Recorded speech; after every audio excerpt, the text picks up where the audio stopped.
All right, Shrek girlies, let's go over how to properly execute a barbell bench press because this is one I see a lot of people get wrong. So contrary to popular belief, you actually don't want a flat back in this movement because it's actually not going to protect the joints that are working and could possibly be in danger under a heavy load. So let's think about this. What are we working in a bench press? Pecs, a little bit of triceps, delts. Okay, so what joint is performing the motion? Elbow joints and shoulder joints. Do you know how delicate these baby shoulders are? Most people have very weak, for lack of better words, shoulder joints. So we really want to make sure that we protect these guys so you don't end up with any sort of impinged shoulder, because that would suck.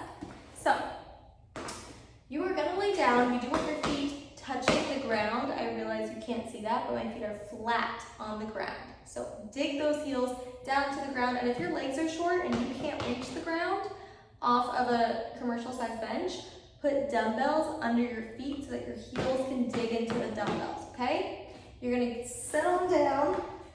You want your nipples directly under the bar, and you don't want the bar too high. To be honest, I reckon it's a little bit too high for me. I can still get it off, but I like it where my arms aren't fully extended when I go to unwrap. I like it when my elbows are a little bit more bent so that they can extend to get the bar off, okay? But before we even get there, let's talk about our setup, because this is the most important part. I want you to retract your shoulder blades. That means peel your shoulders off the bench for a second and pull them together. So this is what I'm doing with my shoulders. I'm going with this.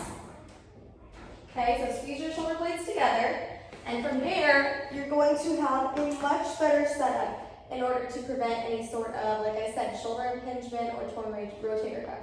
Okay, this is also going to allow your pecs to do more work versus just all front delts. So pull those shoulders back, and automatically that's going to create an arch in your back, which is exactly what you want. Yes, I know this is contrary to literally any other move where everyone says, don't arch your back, flat back. You are allowed to arch here. Have a nice big space. I'm squeezing my glutes. I'm squeezing my hamstrings. I'm digging my heels down into the floor. Chest is puffed out, okay? My thumbs are going to go ahead and line up right on the edge of where that rough part on the bar starts and the smooth part starts, okay? So right there, and then from there you can untuck it, but that's how you know the proper hand position. So get your thumbs lined up right where the rough and the smooth meet. Then from there, cross your thumbs around your fingers, and then you can unwrap the bar. Once again, make sure your shoulders are pulled back, and then inhale, come down.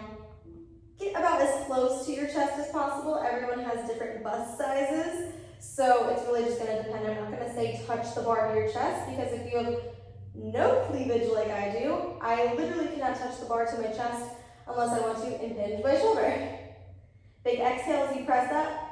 Inhale as you come down. Squeeze your glutes, squeeze your hamstrings, okay? Dig your heels down into the ground.